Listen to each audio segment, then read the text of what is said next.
By the way, this is all prosthetic. After the show, it comes off. I just air it out. It's like, I feel so free when I get it off. You know what I mean? It's getting harder and harder to motivate to exercise. In your 20s, you're like, I want to be with someone physically fit, so I'll be physically fit. And then your 30s, you're like, I want to fight off aging. And then your 40s, you're like, it's over. And now I'm at the point where I look at morbidly obese people and I'm like, they seem happy.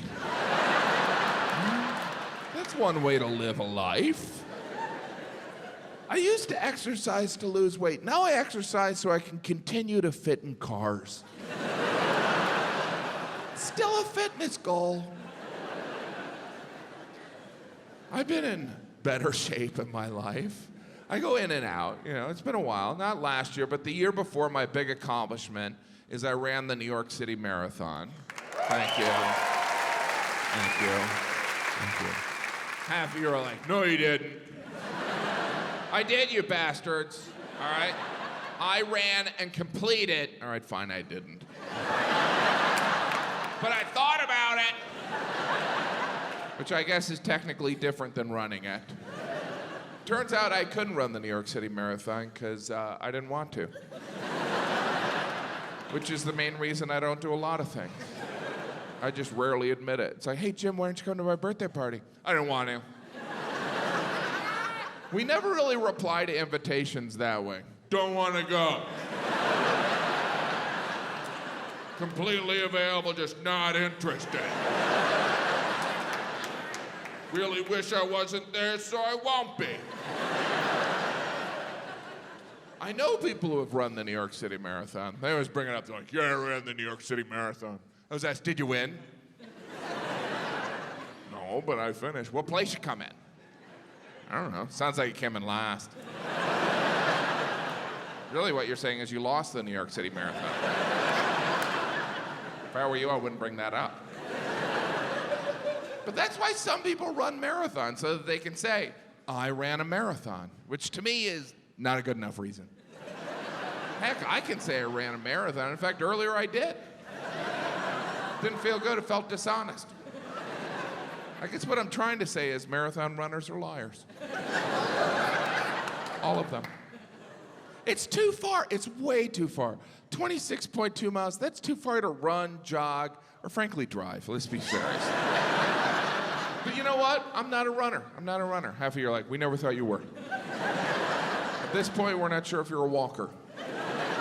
But running is huge, right? There are stores just for runners. There's magazines dedicated to running. Runner's World, a magazine all about running. And if you thought running was boring, wait till you read about running. At this point, is there any information we don't have on running? Oh, you're supposed to use your arms when you run. What? I think I've been running backwards. No wonder I keep losing. The runner's high, I'm sure that's not a myth. Let me get this right. You're confusing exhaustion for high? Have you ever been high before? How can you confuse I can't breathe with joy? The runner's high. Has anyone ever used that as an excuse? Sorry, I ate all the chips, runner's high. Yeah, I ran a 10K in high school. I think I'm still high. But there's running, and then there's running a marathon. You know you have to pay to run a marathon? What? For the New York City Marathon, you have to pay $250 to run by yourself 26 miles. That's some S&M stuff there. That's like the subplot of a Law and Order Special Victims Unit. You gotta pay that up front. It's not like there's like a toll system, like 13 miles, my chip, what is this, a chip reader? You ever see the beginning of a marathon? All the runners line up in their voluntary prison number. And then someone shoots a gun, red flag, and the runners disperse like Godzilla's approaching. Ah! Why is there a weapon involved in a foot race? Whatever happened to someone saying, go? All right, let's review how we're going to start the marathon. We'll get all the lemmings lined up there, and then without any warning, Cooter will shoot his 357. In the air this time, Cooter. Then we'll just sit back, count the money, and watch some of them soil themselves.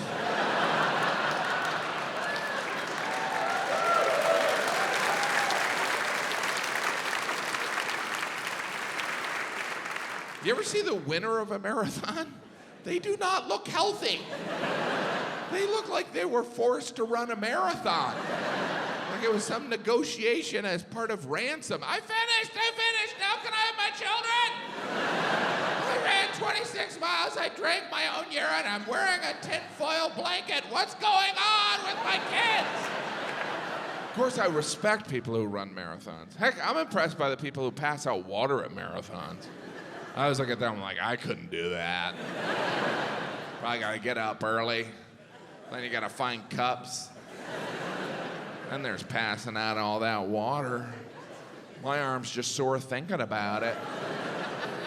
At least those people are doing something at the marathon. You ever see the rest of people watching the marathon? They're like,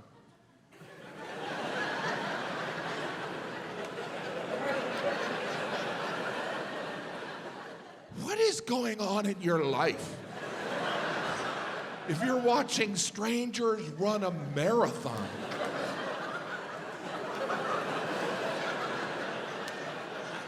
I suppose some of them are there supporting friends. You know, I wouldn't want that. I don't even want someone to see me in a hurry. That seems like a big request of a friend, right? Hey, can you watch me run 26 miles? Only take your entire Sunday. You can only watch someone run part of a marathon. It's not that big of a commitment. It's like, you can do it. All right, I'm going to brunch. But you can watch someone run a marathon. You can't go into a health club and watch someone on a treadmill.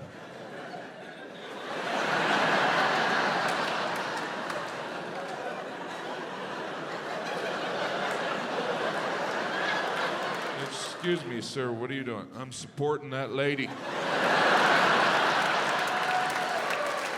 Do you know her? Not yet. But I brought her this lock for the bridge. I'm mostly healthy. I worked out today. I know I don't need to. When I'm home in New York City, I work out at the Chinatown YMCA, and I realize when people hear the Chinatown YMCA, they think, oh, that's not like a serious place to work out, and it's not. It's not at all. It's mostly little kids learning how to swim and really old Chinese people with their parents. I didn't even know you could live to that age. But I tell you, watching a 90-year-old on an elliptical really inspires me to die in my 70s. It looks like a machine is eating someone's grandma. But I love my Y. You know, it's different from a normal health club. There's never moments when you think, oh my gosh, look at how much weight that guy's lifting. It's more like, oh my gosh, that guy's smoking. On a treadmill. In dress pants. It's very business casual. Sure, my Y doesn't have some of the amenities, but it also doesn't have the normal health club distractions. I don't have to deal with loud music or people that are in shape. I walk around my Y and I'm like, you know what? I'm doing okay. Maybe I should teach a class. Hi, welcome to Advanced Elliptical. Doesn't matter if you don't have workout clothes on. We're not going to be raising our heart rate. So let's step on, pick a show, and think about what we're gonna eat. Okay. Who's having a burger, huh? Let's practice eating fries. I'm ignored at my Y. I'm ignored at all health clubs. Like when I walk into a fitness area, even in a hotel, people always look at me like, I didn't know they serve food here. The only people that approach me are personal trainers. They're like, you looking for a personal trainer? No. You should be. So I've gotten to the point, if I'm approached by a personal trainer, I just act like they're hitting on me. They're like, hey, how you doing? I'm married.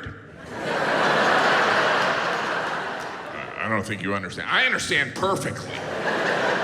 You want to get with me, but I'm taken, so you can look, but no touchy. This is what I look like. It's mostly my fault. Well, it's all my fault. I wish I had an excuse, you know? Like, I had to gain all this weight for a movie. There's no movie. If you saw me eat, you would think there were multiple movies. Are they doing a live-action Shrek? This guy's gonna be perfect. I'm wearing my shirt untucked, the untucked shirt, the fat man's last hurrah. Next stop, Momo. You might see a guy with his shirt untucked and think, oh, was he in a hurry? Is he going casual? But you should know, someone very close to that man saw him with his shirt tucked in and said, don't do that. That's visually unpleasing. You look better not fully dressed. The untucked shirt, it's like the male wonder bra. There's a surprise underneath, and you're not gonna like it. This is not an Untuck It. Untuck It, which is a brand of shirt. I do love those Untuck It commercials. They present it like some revolutionary technology. It's a shirt that can be worn untucked. Wow! Like a magic shirt? That's right. Can't other shirts do that? No, this is a special shirt. It goes with our unzipped pants. And our unbuckled belt. And combined with your uncombed hair, you can look unemployed. And be unwelcome in restaurants. That's unbelievable. This shirt is actually a 2XL. That's right, I did it. Mission accomplished.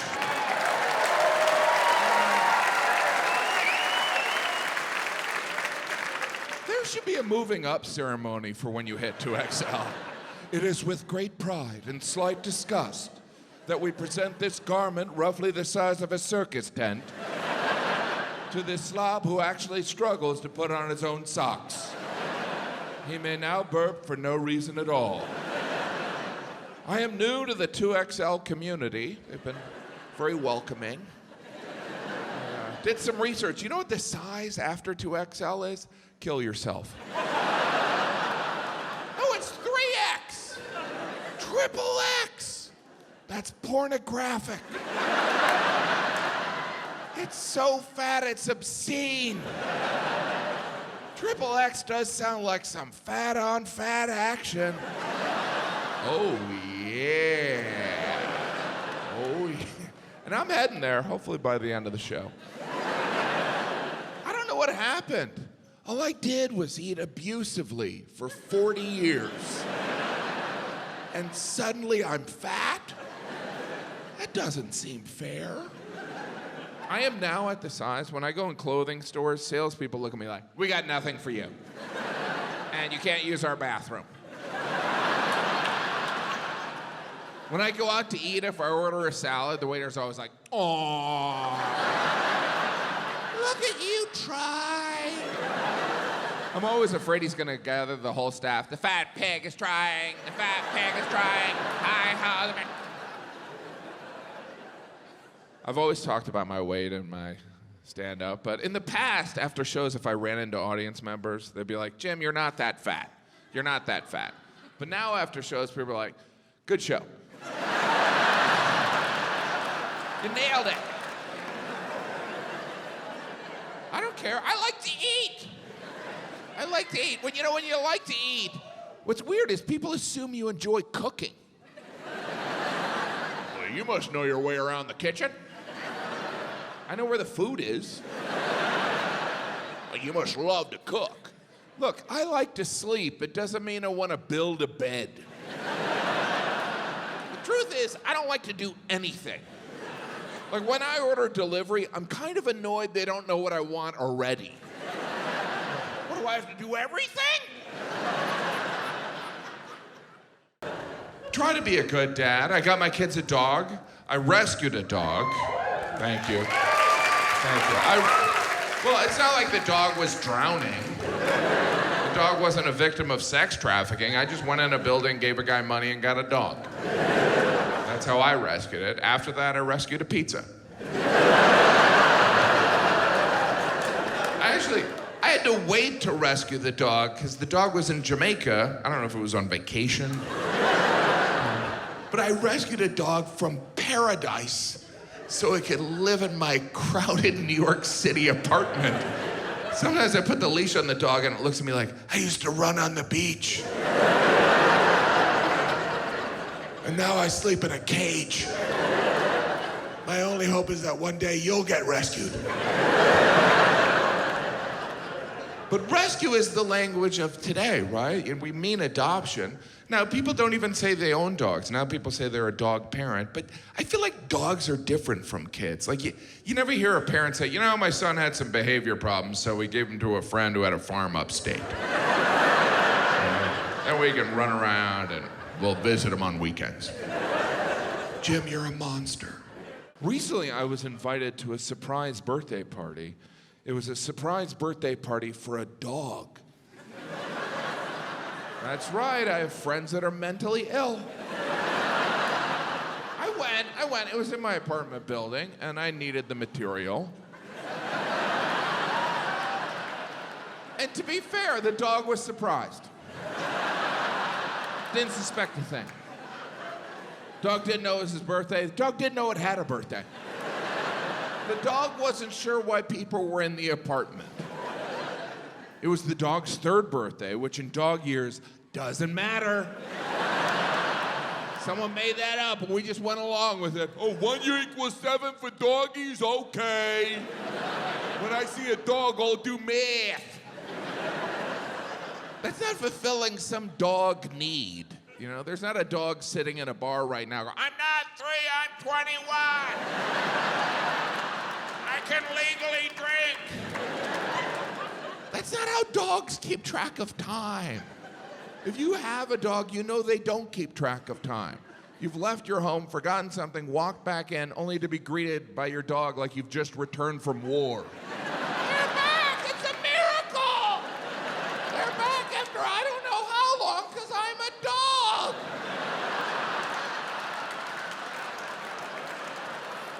These poor dogs. We just attach these points of view on these poor dogs.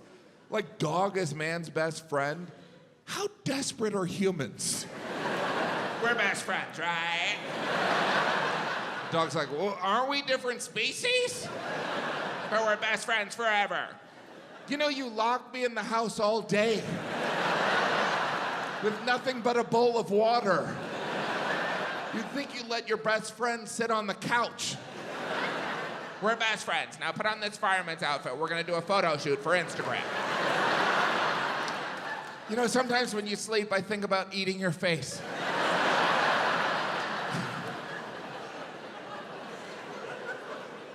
But I get it. I love dogs too. I love animals. We all have the friend that announces they love animals in a way that implies the rest of us are drowning kittens. Yeah, but I love animals. Well, that's a pretty exclusive group of just you and anyone who's not a serial killer. Yeah, but I just get along with animals better. Or humans don't like you.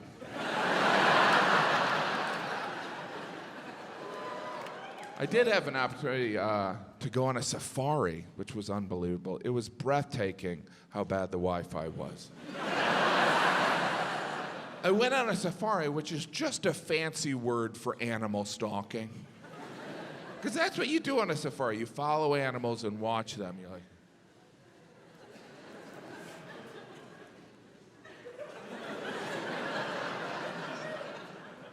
Beautiful. It's a good thing these animals can't report us to the police. Yeah, officer, that fat guy in the untucked shirt followed me for an hour this morning. I woke up and he was taking pictures of me and my family. We were naked. Yeah, Yeah, the guy who looks like Philip Seymour Hoffman. On the safari, I saw one animal kill another animal, and intellectually, I was like, I don't want to see that. But emotionally, in the moment, I was like, get him. Get your leg! My kids were totally savage about it. They're like, come, I want blood. My kids were with me. My kids were poorly behaved on a safari. They're 6 and 7, and animals would walk by like, savages. My 2 youngest are 6 and 7-year-old boys, and they're total savages. They're constantly picking on me. They're jumping on me, and they pick on me. How they pick on me recently is they make fun of my, what they call my huge boy part. Now, before you think I'm walking around the house naked, or in fact have a huge boy part, you should know that, like, when you have young sons, you have to constantly encourage them to use the bathroom. And if you're a dad, sometimes you pee with them, so that's why they've seen my boy part. But that doesn't explain why sometimes at dinner they'll just point at me and giggle and go, Dad and his huge boy part. And I never know what to say. I'm like, guilty. You got me again. Did you hear that, honey?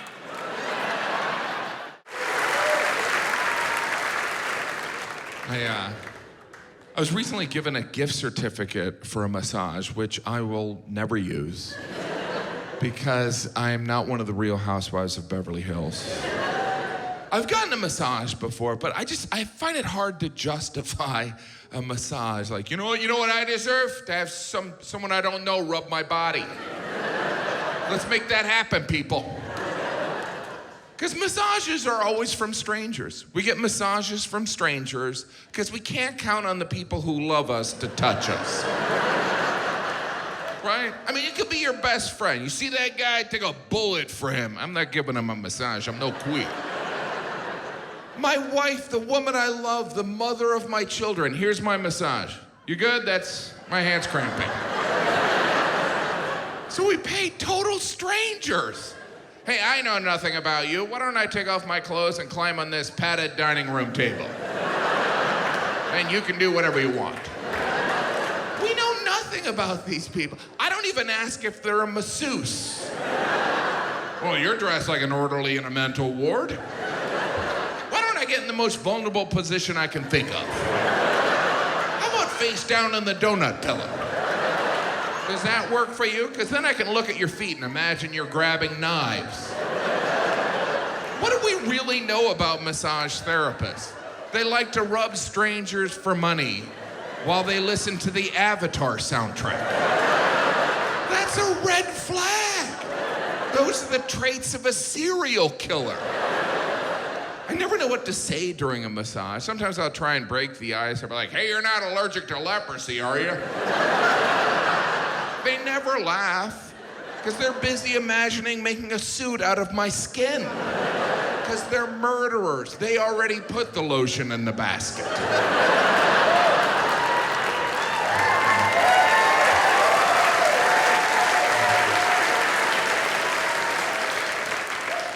I don't even know what type of massage I'm getting when I get a massage. They're like, do you want a deep tissue, a shiatsu, or a Swedish massage? I'm like, I'll take the blonde. I don't know.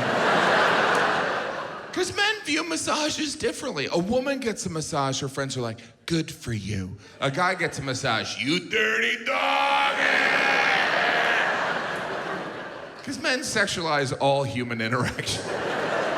It was a therapeutic massage. How therapeutic?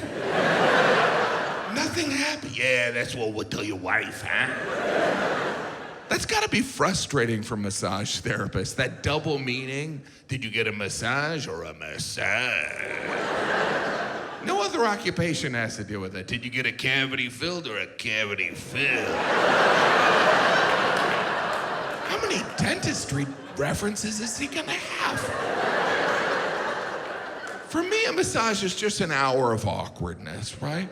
She gets done, she leaves the room, I put on the robe, I step outside, she hands me a glass of water. I was looking at her and go, you're never gonna call me. What a charade. I did have one massage therapist, she told me they're allowed to turn people down. I don't know why she told me that. was after a show. Can you imagine getting turned down by a massage therapist? That's rough. Yeah, you couldn't pay me to touch you. Not for all the money on the planet. Massages, that's how some people relax. Some people relax in a hot sauna. And sure, who doesn't love recreating the feeling of being trapped inside an active volcano?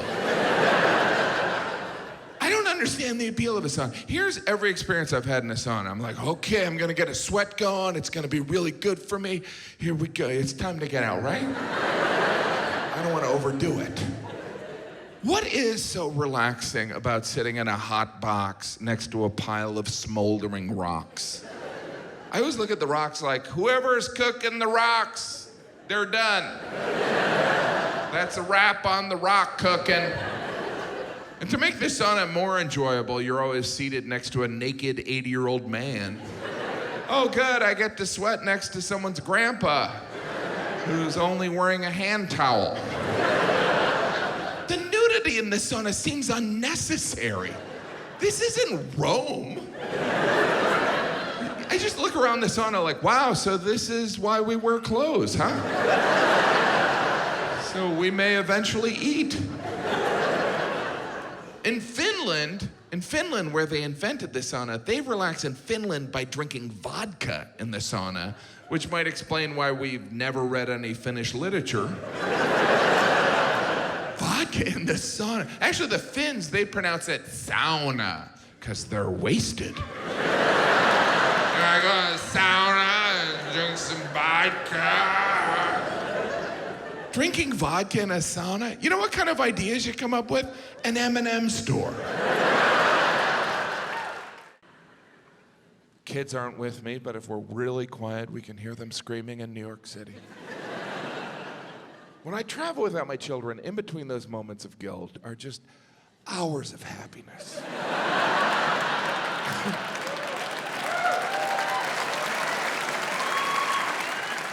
I mean, I love my kids. I just love them more when I'm not with them.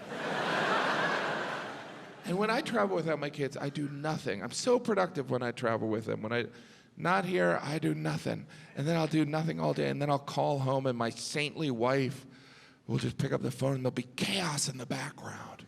And she'll be like, what'd you do today? I'm like, what'd I do? Well, I got up, did that a couple times.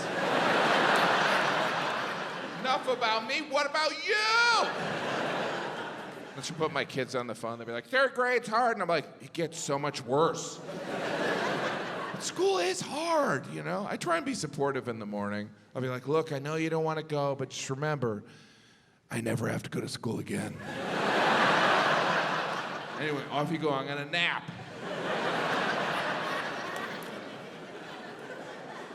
I wouldn't want to be a kid. I like the age I am. I wouldn't want to be a teenager. I wouldn't want to be in my 20s. I like being 30 years old.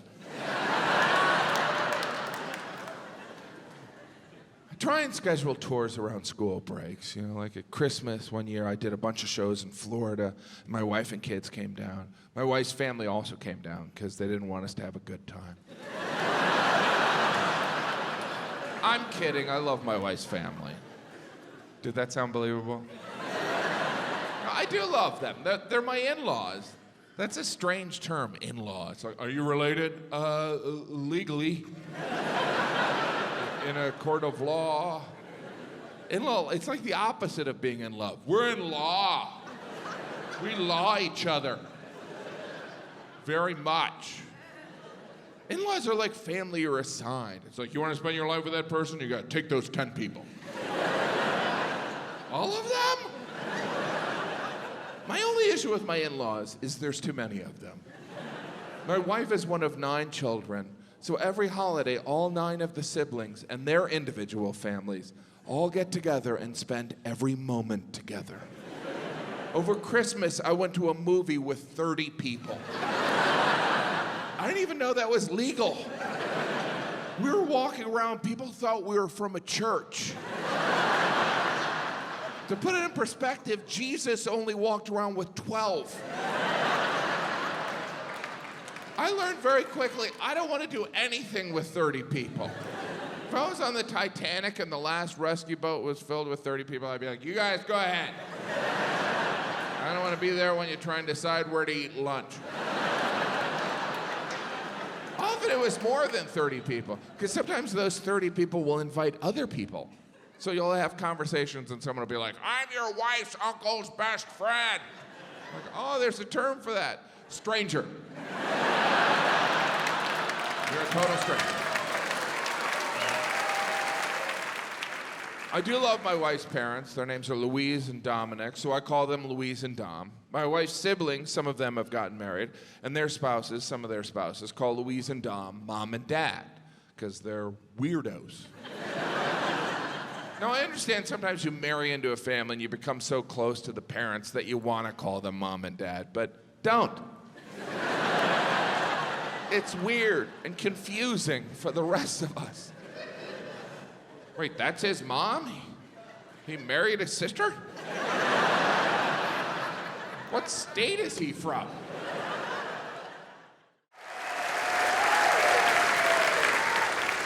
Did some shows in China, all in Chinese, picked it up at the Y. It's not that hard. It wasn't that complicated. You visit some places and you think, all right, there's a language barrier, but I could get by. In China, I was like, oh, if I got lost, I would die here. I wouldn't last a half a day. Everyone's looking at me like I'm a ghost anyway. The Chinese were very nice. They were fascinated with my pale blonde children. Many of them wanted pictures with my kids. They didn't really ask, they just grabbed a kid. Can I have a picture with this one? I guess you're gonna. And when they were done with the picture, they would rub my blonde kid's head, because, you know, they're my kids, but they're also lucky objects. And after this happened a couple times, I was like, hey, we should charge, right?